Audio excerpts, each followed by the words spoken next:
Good afternoon and welcome to Safety Issues dealing with the cleanup of the Hurricane Sandy aftermath. Certainly Hurricane Sandy has impacted many, and it is our hope that the information presented today allows all of those participating in the recovery and restoration effort the opportunity to do this in a healthy and safe manner.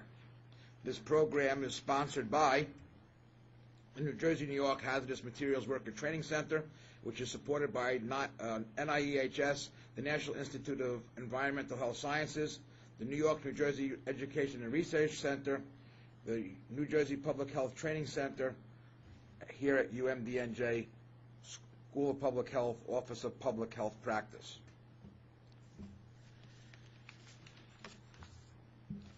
This presentation is not going to substitute for any of the provisions that are required by federal OSHA, but rather what it will do is bring to your attention some of the specific hazards that are associated with dealing with the aftermath and cleanup of Hurricane Sandy so that you will be able to protect yourselves while you are helping others.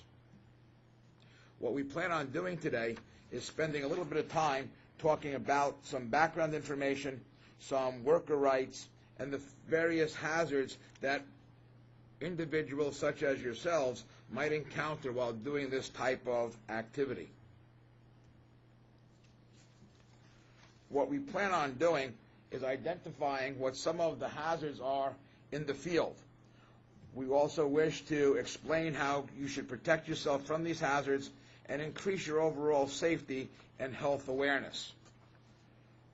What we want you to think about is that an effective disaster site worker safety program includes many provisions for the systematic identification, evaluation, and prevention or control of general workplace hazards, specific job hazards, and the potential hazards that may arise from foreseeable conditions.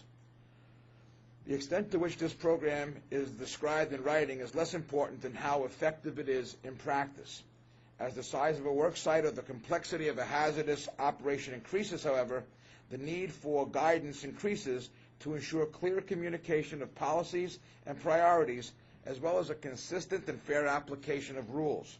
An effective health and safety program will include the above four main elements: management, commitment, and employment involvement, worksite analysis, hazard prevention and control, and safety and health training. We start off today by talking a few moments about what are employers' responsibilities. The Occupational Safety and Health Administration requires that employers provide a safe and healthy workplace free of recognized hazards to all employees, and that these employees be given the opportunity to follow all of the OSHA standards. Employer responsibilities also include providing training, medical examination, and appropriate record keeping. Workers similarly have responsibility. It's not just the employer. The employee is responsible for following the health and safety requirements and rules established by the employer, and that includes the use of appropriate and required personal protective equipment. Employees are required to follow and implement all of the job safety practices. They are required to report hazardous conditions to their supervisor and report these hazardous conditions to OSHA if the employer does not provide a suitable remedy. Most importantly, for those individuals who are involved in the cleanup of the Hurricane Sandy aftermath, is that you protect yourselves. We need you to be careful as you go through the various areas of debris that are covered with water, as well as other slip, trip, and fall hazards. Certainly we need to think about being current with tetanus vaccination. You will be perhaps performing direct patient care to a coworker who has been injured, so you need to be thinking about exposure to bodily fluids. You might come in contact with stagnant water. You need to think about appropriate footwear, using durable gloves when handling debris, using hearing protection for noisy environments, and know what your specific medical needs, including allergies, are so that you are able to best provide the safety of yourself. If you have any doubts, certainly all workers involved in doing this type of work should contact their supervisor. When we talk a little bit about how we should protect ourselves, we need to think a little bit about how injuries may occur. Doing this type of work certainly puts workers at risk from things like a vehicle accident. With roads blocked and impassable, it certainly is possible that traffic patterns are going to be different, and the potential for a worker being struck by a vehicle is significant. We have the opportunity of being struck by a variety of different objects, tree branches that are suspended from down trees that could fall upon a worker. The worker working at elevated heights has the opportunity of falling to lower levels, and certainly the potential for bruises, contusions, cuts, and lacerations are all potential injuries that we can encounter while we are at work. Working here in the New York, New Jersey area, dealing with the cleanup of the hurricane aftermath, puts us in a situation where we are going to encounter a different type of land. Flat coastal areas, some of which are at or below sea level, some of which are flooding, some of which are located in urban areas, as well as the changing climate as we now approach winter, places the workers doing this type of work in a significant physical environment that is going to perhaps add to their potential injury. Let's take a look at some of the specific hazards that workers can in fact encounter. We have, as one of our major hazards and concerns, the idea of a worker experiencing a fall. According to the OSHA standards, employees shall be protected from falls when they are working at a height greater than 6 feet and have the opportunity of falling 6 feet or more to a lower level. Considerations to things such as guardrails, covering open floors and holes in roofs, personal fall arrest systems shall all be considered part of a safe workplace to eliminate the fall hazard. Workers specifically need to pay extra attention to the areas upon which they are walking and working so that they can minimize their potential for slips, trips, and falls. Extra care has to be exercised when we step onto areas that are uneven or unstable, such as a debris field where the surface cannot be easily seen, especially if it is in fact covered by water. Objects that can dislodge and fall, especially broken glass, prevent the serious hazard to employees. Whenever possible, such objects or glass should be removed before the worker works beneath them. If objects can't be removed, then controls such as debris netting, sidewalk sheds, canopies, catch platforms, or simply restricting access should be implemented to protect the worker. During this type of work, one of the things that workers will use a lot is a ladder. Ladders create a significant potential for a fall hazard. Make sure your ladder is secure at all times, and especially spend some time positioning and utilizing the ladder in the safest possible way. All ladders should be positioned so that the side rails extend a minimum of 3 feet above the landing or step-off point. Make sure that the ladder is secure at the top to a rigid support, and use a grab device when a 3-foot extension is not possible. Before each and every use, inspect the ladder for cracked, broken, or defective parts. And most importantly, we should always attempt to maintain 3 specific points of contact. 2 hands, 1 foot, 2 feet, 1 hand should always be in contact with the ladder while we are climbing or descending or working from a ladder. Sometimes we might need to utilize something that we refer to as an aerial lift, also referred to as a cherry picker or a boom truck. These devices are really important during some of the renovation, restoration work at the various locations damaged by the hurricane. We need to make sure, however, that we follow safe operating procedures for these devices. Only individuals who are trained and authorized should operate a lift. All those individuals need to understand the safety and operating instructions and be very, very cognizant of all of the warning decals and labels that are placed on these devices. We should always check for overhead obstructions before driving or elevating the platform. We must never use these devices near electrical lines unless they are de-energized or adequate clearances are maintained.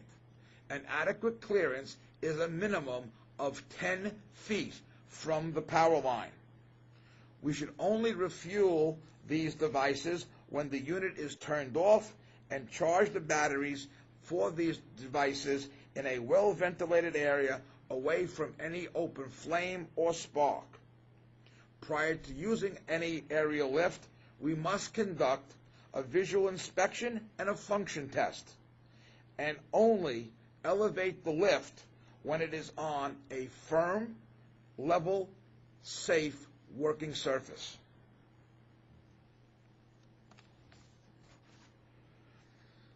Driving in areas that have been affected by the hurricane are going to be difficult.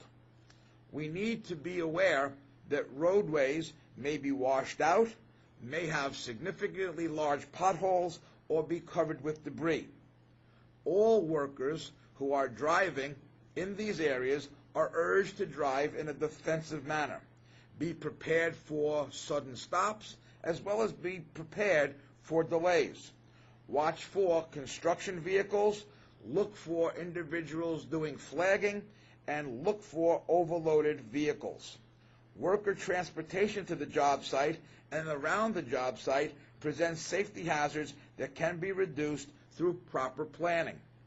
Workers who drive in the course of their duties during this type of work must possess naturally appropriate driver's licenses for the vehicles that they are driving, including a commercial driver's license or CDL.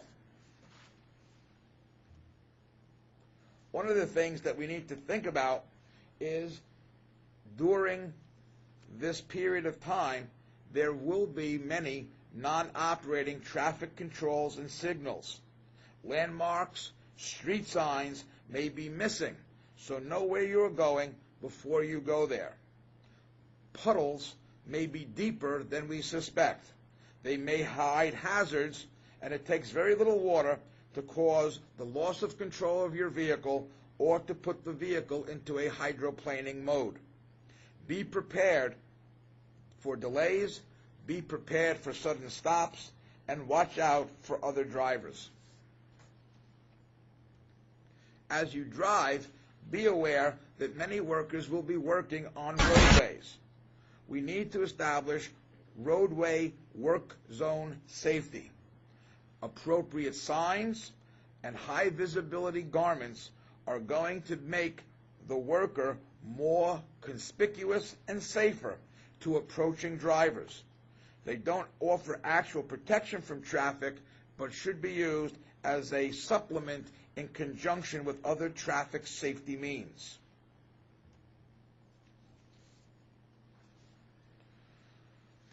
During the cleanup of the hurricane debris, many of the damaged buildings and other debris will be removed utilizing trucks.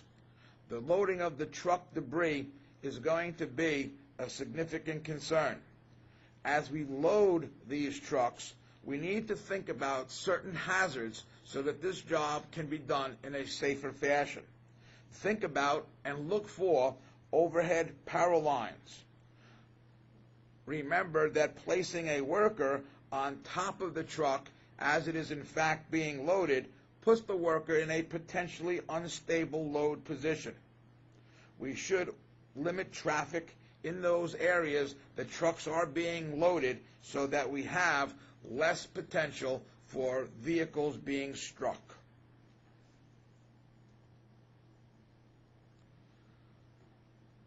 we need to make sure that power is restored to everyone who has been affected. This creates a significant hazard. Electrical overhead power lines and downed electrical wires and cables create a significant electrical shock or electrocution hazard to all workers. We must treat all power lines and cables as being energized until it is proven otherwise. Workers are at most risk when they remove debris from roadsides and are in the process of pruning trees. Verifying that an electrical line is not energized may not ensure your safety. Lines on both the load and supply side of the work area must be grounded.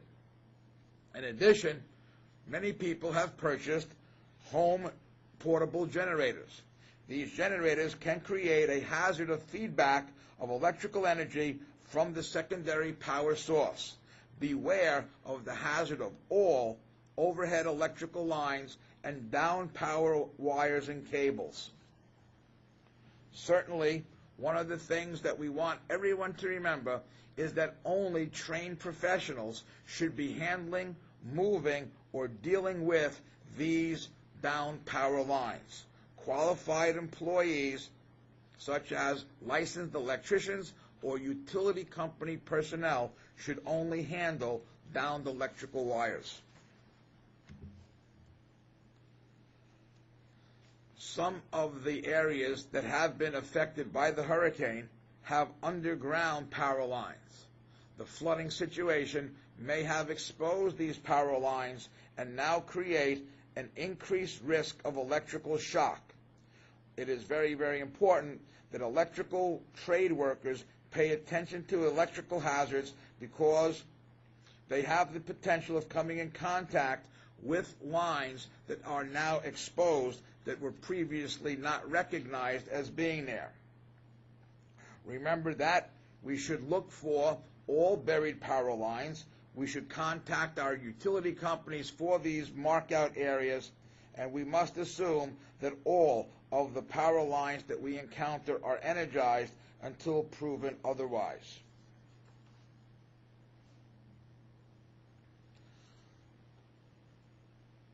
During the cleanup efforts, the use of chainsaws, particularly to remove downed trees and to prune damaged trees, is going to be a major issue.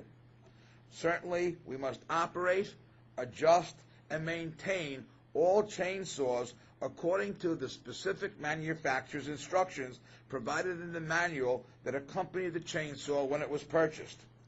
Ensure that any chainsaw that is using a sharpened and well-lubricated blade or chain.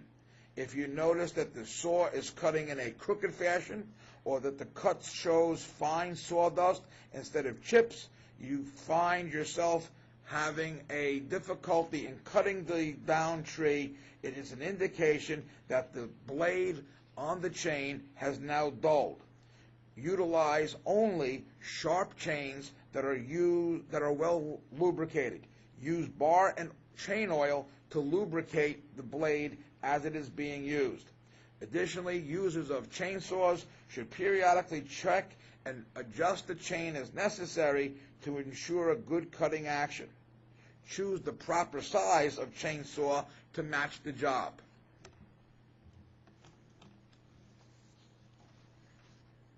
When utilizing a chainsaw, it's very important that we think about the use of personal protective equipment.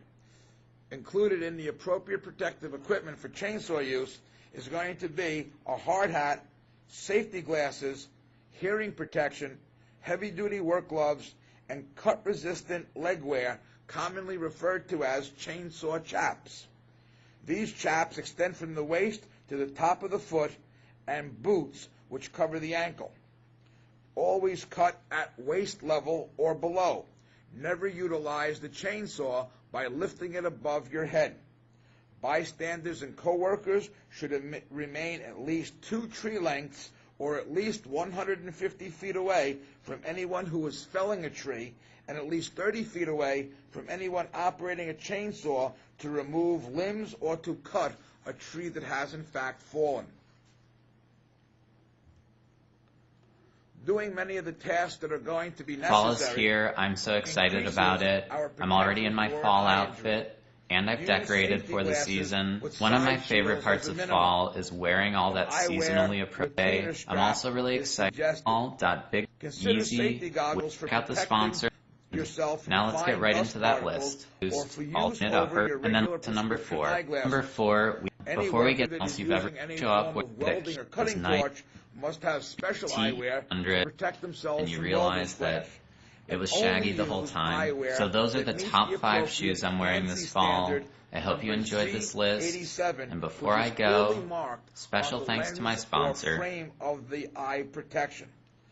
Eye protection includes safety glasses, goggles, full face shields, and any other protective device for our eyes. We need to think about flying debris and material handling. We should wear personal protective equipment such as hard hats, safety shoes, eyeglasses, and work gloves.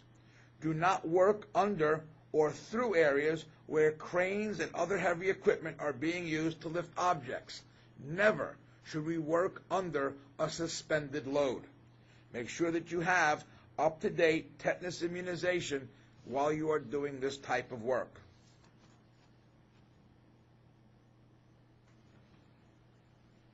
Debris piles are going to create for us unstable work surfaces. Don't walk on anything that you are unsure of its stability. Use other ways to work or to get to work surfaces, such as a lift or a bucket truck. Erect appropriate scaffolding on stable surfaces and anchor it to a stable and strong structure.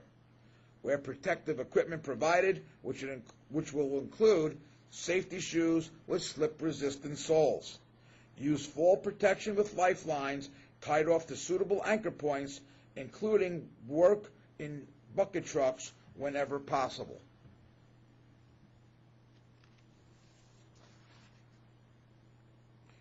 Handling debris created by the hurricane places us in contact with a variety of sharp and jagged material. We should wear appropriate protective equipment whenever handling this type of material. Appropriate protective equipment will include hard hats, safety shoes, eyeglasses, and leather or canvas work gloves. If you get cut, immediately clean out the open wound with soap and water. Apply an antibiotic ointment to discourage infection, and if you experience any redness, swelling, or oozing of the wound, seek immediate medical attention. Make sure that you've had an up-to-date tetanus shot, a tetanus shot within the last 10 years.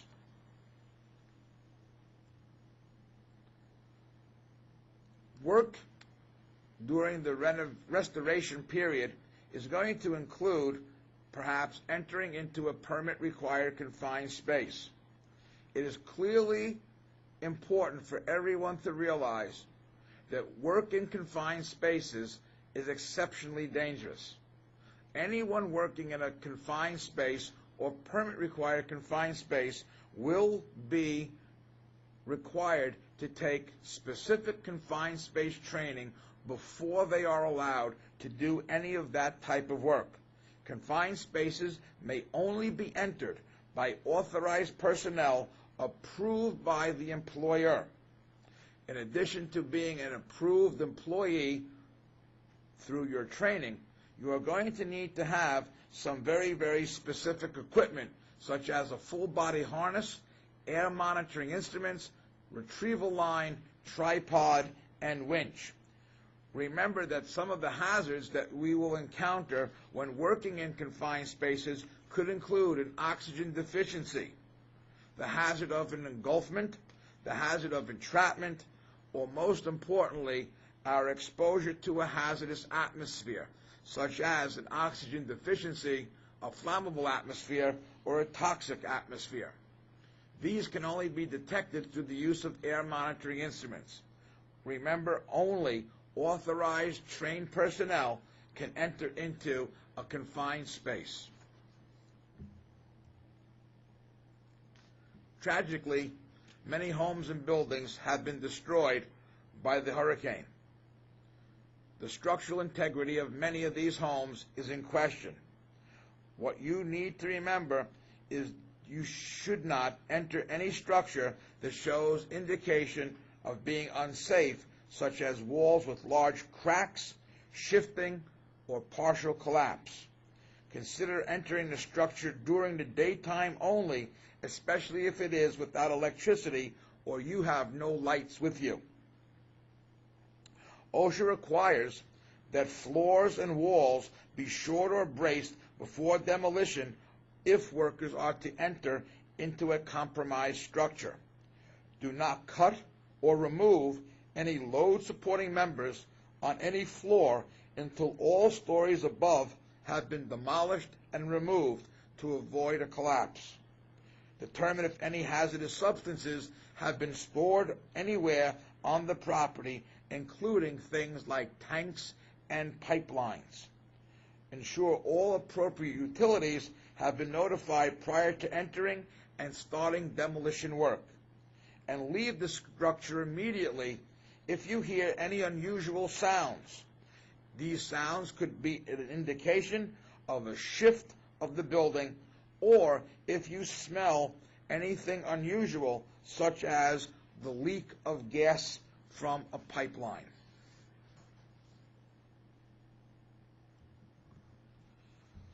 The use of heavy equipment is going to be very, very important during the restoration period. This equipment must be operated correctly and safely. Be alert for the activities that are going on around you. Make sure that the truck that you are using does not exceed or does not have the load capacity exceeded while it is being used. Do not walk under or through areas where cranes and other heavy equipment are lifting objects. Do not climb into or ride the load being lifted or moved. Assure that outriggers are used when operating equipment on unstable ground, and do not ride ever in the bucket, on the forks of a forklift, or on the blades of heavy equipment to access other areas.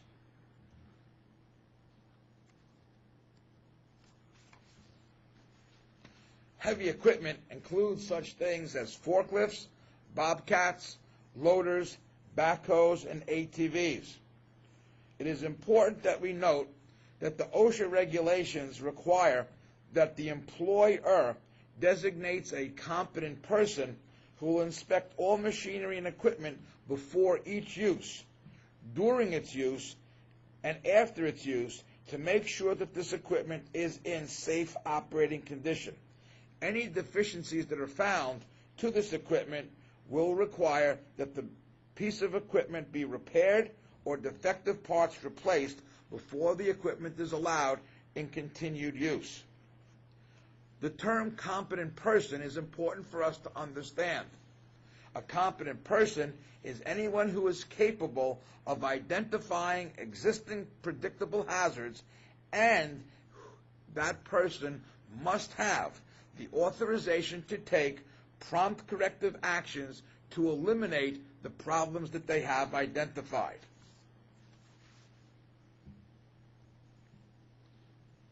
Chippers and grinders are going to be used throughout the restoration period. These devices create significant loud noises and mandate the use of appropriate hearing protection. They can create a significant amount of flying debris, and they have lots of moving machine parts. These machine parts should be adequately guarded. They should not allow for a worker to reach into the machine, and we should not use any machine unless we have been trained and authorized to do so. In addition to some of these hazards that we've mentioned, there are also going to be some hazards that are what we call health hazards. These can be from hazardous materials and other such devices. In addition, as the winter now approaches, we have the hazard of cold stress. When the body is unable to warm itself, serious cold-related illnesses and injuries may occur. Permanent tissue damage is possible, and death could even result. Hypothermia can occur even when land temperatures are above freezing or water temperatures are below 98.6 degrees. Cold-related illnesses can slowly overcome a person who has been chilled by low temperatures, brisk winds, and wet clothing. Workers are at an increased risk whenever they have a predisposed health condition such as cardiovascular disease, diabetes, or hypertension. If they take certain medications, you should check with your doctor prior to working in a cold environment. Additionally, workers are at an increased risk when they are in poor physical condition, have a poor diet, or are old. Many of the equipment that we will use will create a significant noise hazard. Wear appropriate hearing protection in noisy work environments. Employee exposure to excessive noise depends upon certain factors. How loud is the noise being measured? What is the duration of each employee's exposure to the noise? Do employees move between different work areas, and are they exposed to different noise levels? And is the noise generated from one source, or is it generated from multiple sources in the workplace? Certainly, appropriate hearing protection, such as earplugs, earmuffs, or a combination of earplugs and earmuffs, should be used when employees are exposed to high levels of ambient noise. Hearing protection will prevent temporary hearing loss that can interfere when listening for cries of help or other sounds from individuals that are working in and around the rubble.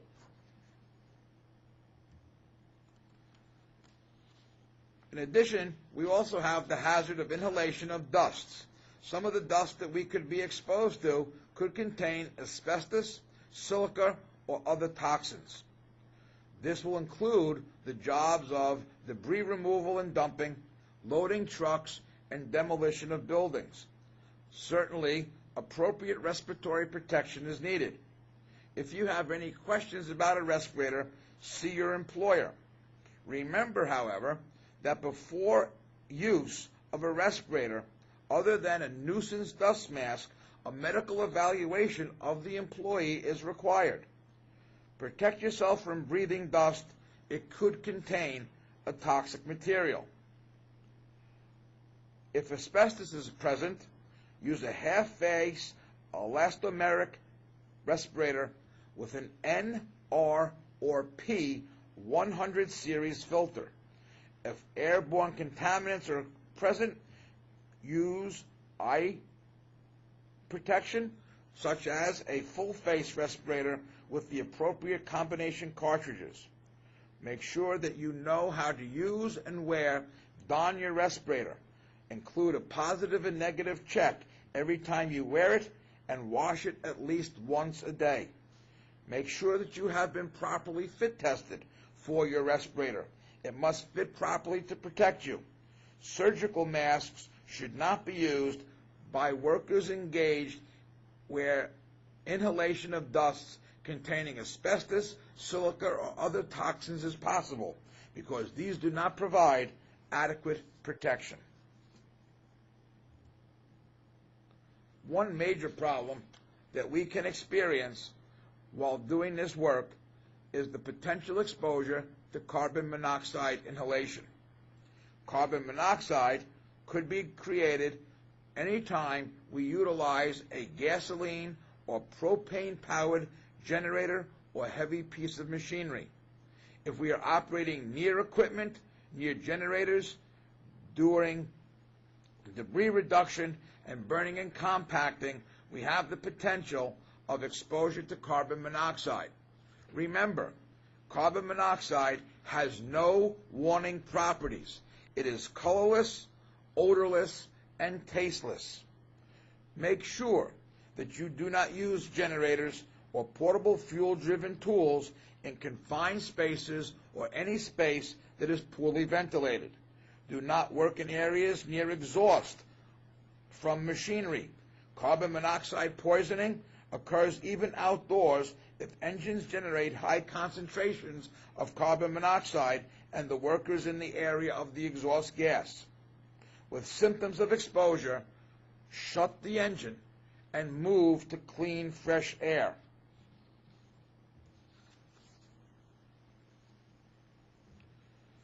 "45 of New Jersey and New York's 198 federal Superfund sites are within a half a mile of the coastal areas vulnerable to storm surge, including the Gowanus Canal in New York.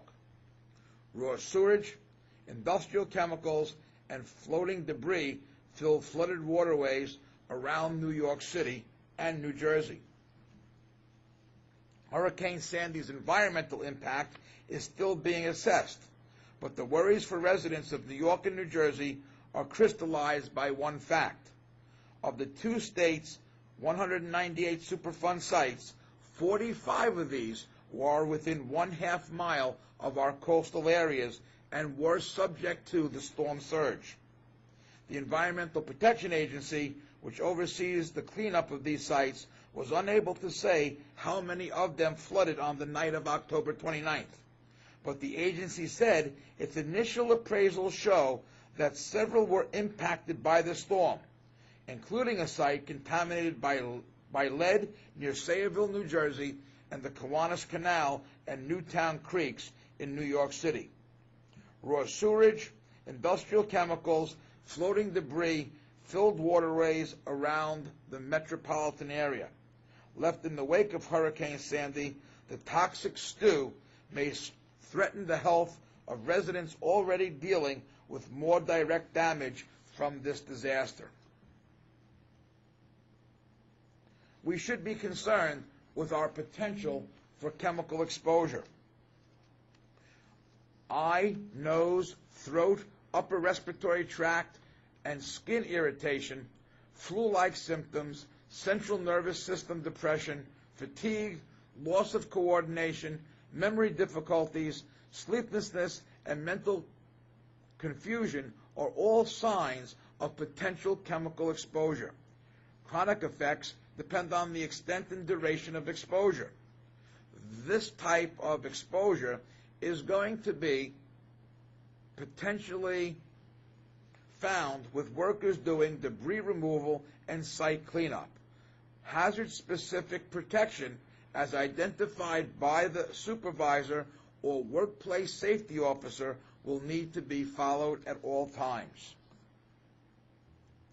Remember that workers must be made aware of the potential hazards, personal hygiene, and personal protective measures required whenever encountering hazardous chemicals. The OSHA Hazard Communication Standard applies in its entirety to individuals doing the restoration and recovery work.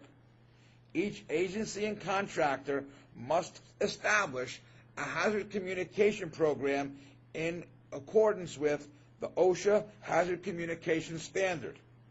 Material safety data sheets will be maintained by individual employers and must be provided to individuals when they request them. Containers of chemicals require appropriate labeling with their name, contents, hazard, and target organs which can be affected clearly marked on the label.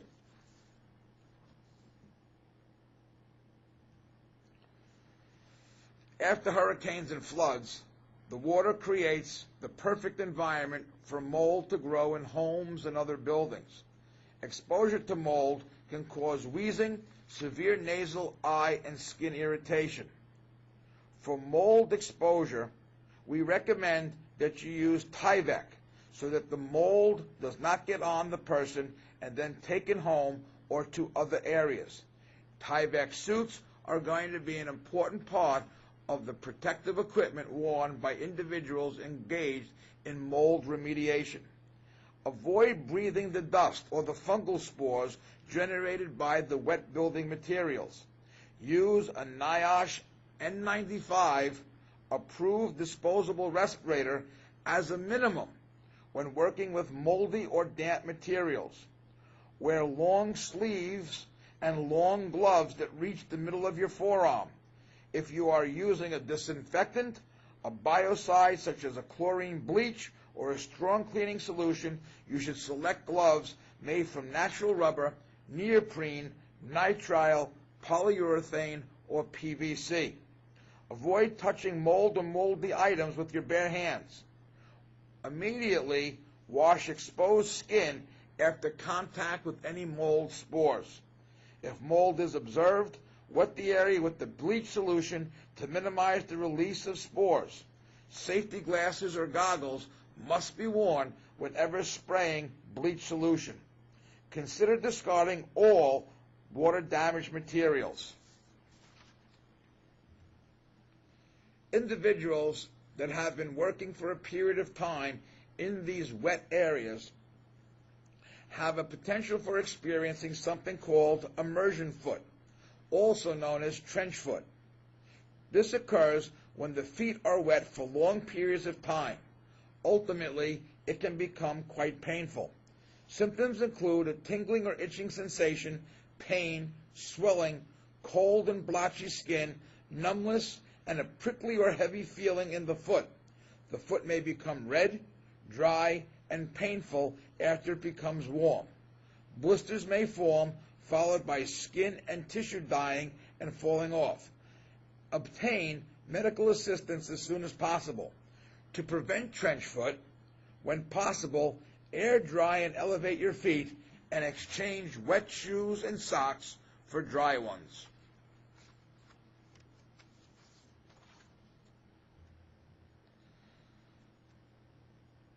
With the area having lost electricity for significant periods of time, the potential for foodborne disease is great. Identify and throw away food that may not be safe to eat. Food that has come in contact with flood or storm water, food that has an unusual odor, color, or texture, meat, poultry, fish, eggs, and leftovers that have been above 40 degrees Fahrenheit for more than 2 hours should be discarded. Food containers with screw caps, snap lids, crimped caps, such as soda bottles, twist caps, flip tops, snap, open, and home canned items are a concern. These items cannot be disinfected if they have come in contact with floodwaters. While power is out, keep the refrigerator and freezer doors closed as much as possible. Add a block of ice or dry ice to your refrigerator if the electricity is expected to be off for more than 4 hours. Make sure you wear appropriate gloves when handling dry ice especially. Waterborne diseases can be found in flood waters. Remember to listen to public service announcements. Follow these announcements as they will provide you with important information as to what to do with these waterborne disease potentials. Local authorities will tell you if tap water is safe to drink or to use for cooking or bathing. If it is not safe to use, follow the instructions provided or use bottled water. If instructed to boil water, boil the water for the appropriate time as explained to you by the local instruction. Because some waterborne diseases can be contracted through contact with contaminated standing water, it is important to follow safe procedures when we deal with standing water hazards. If you develop a high fever or nausea, vomiting, diarrhea, jaundice, or flu-like symptoms, seek medical attention immediately.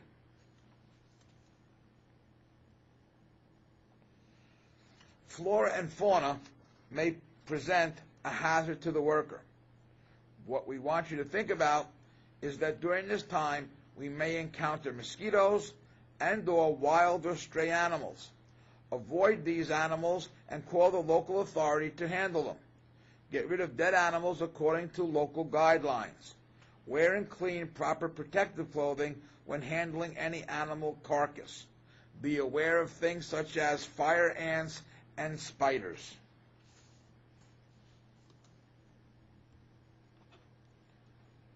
This has been a difficult time for many of us. The potential for traumatic stress is great.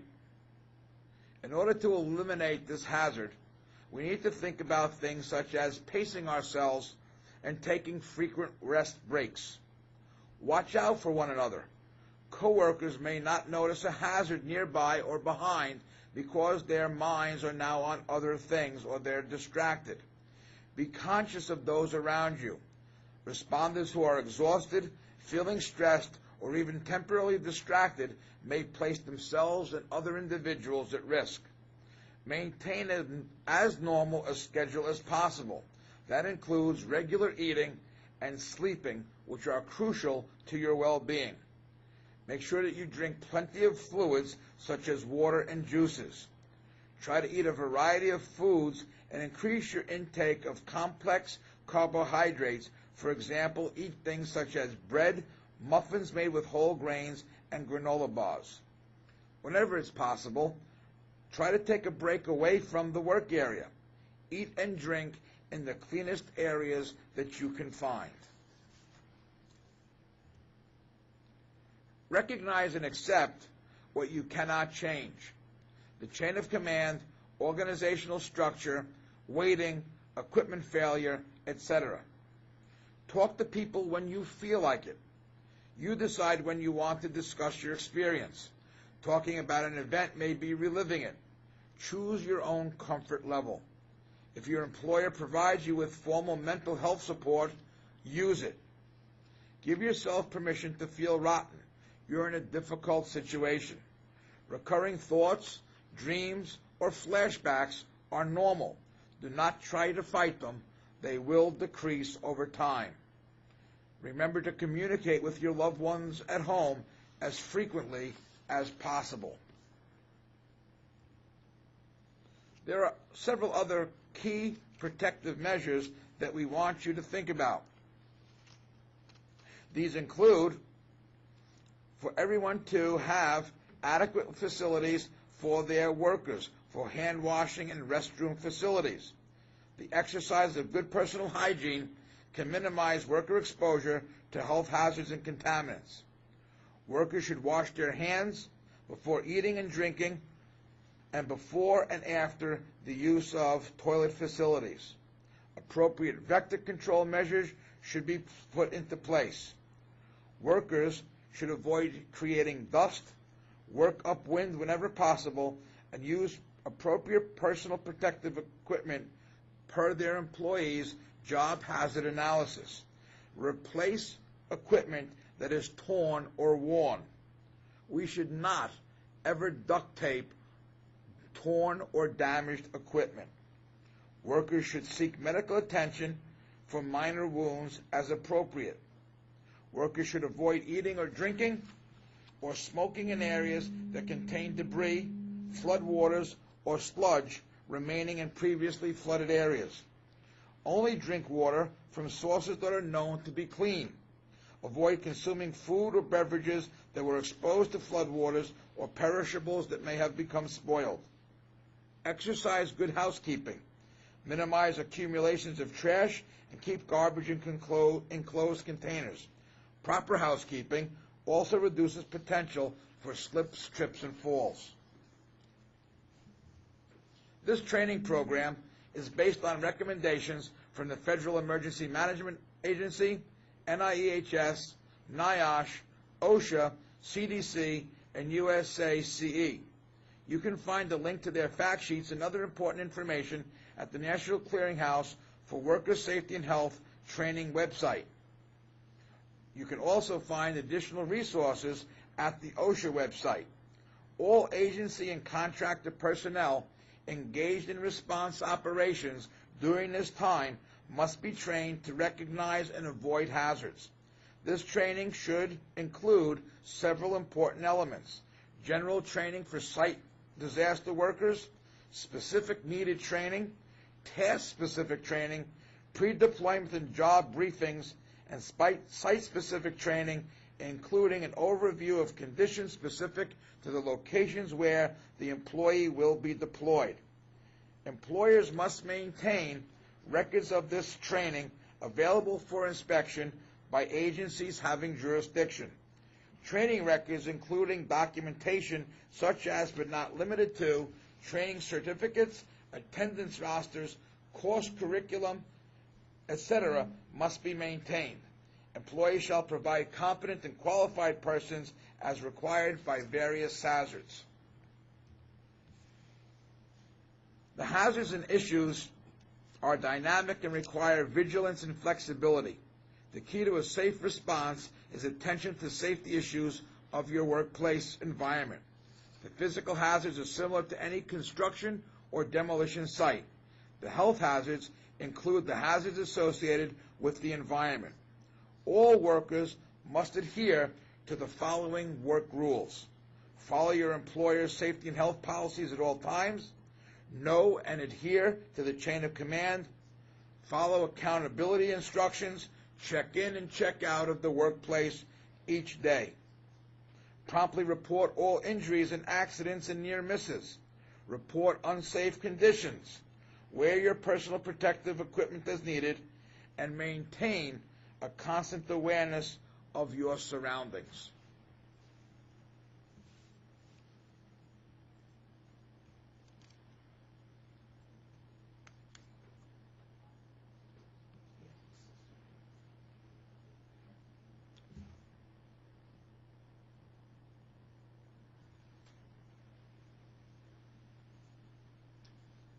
So for viewers watching, if you click on the bubble on top of the screen there, you'll be able to ask some more questions. There are 2 questions that were provided. Read it. Okay. The first question is, what are the current recommendations regarding use of respiratory protection against black and other types of mold during this type of cleanup work, especially for volunteers who are normally not trained, fit tested, or medically qualified for this type of work? It's really important that we provide the proper respiratory protection for the worker. For working with and dealing with mold-related hazards, we need to provide a respirator that's going to prevent the inhalation of spores. This is typically going to be a N95 respirator. An N95 respirator is the simplest of all the respirators for us to use and can easily be taught in the field how to wear it, how to properly place it on your face. And the N95 respirator that we're talking about does not require fit testing and medical surveillance. So it's really easy for us to provide protection for the worker in this particular case. The next question is, again, regarding community volunteer groups performing recovery tasks where HASP, or health and safety plans, are required within our workplace to conduct these types of tasks. Are there any requirements for community volunteers to have an awareness of or document a health and safety plan prior to initiating their volunteer work activities? That's a good question. All of the work that's done should be covered by a health and safety plan, regardless of who's performing the work. If it's being done by a private company, a volunteer, a community-based group, there should be a health and safety plan that specifically identifies the jobs that they're going to be performing, the hazards of those jobs, and the way in which we can protect ourselves from those hazards. Consequently, that information needs to be communicated to the worker, whether it's a corporate worker or a volunteer worker, so that they are able to adequately protect themselves. Remember, all workers have the right to know what the hazards are in the workplace and how they are to protect themselves from those hazards. There are 2 additional announcements that we need to make. One is there are pocket guides with information on hurricane safety available for ordering directly from the NIEHS Worker Education Training Center website, you can contact us at UMDNJ for the availability of additional types of safety training that will be upcoming in the near future during this time. Thank you very much.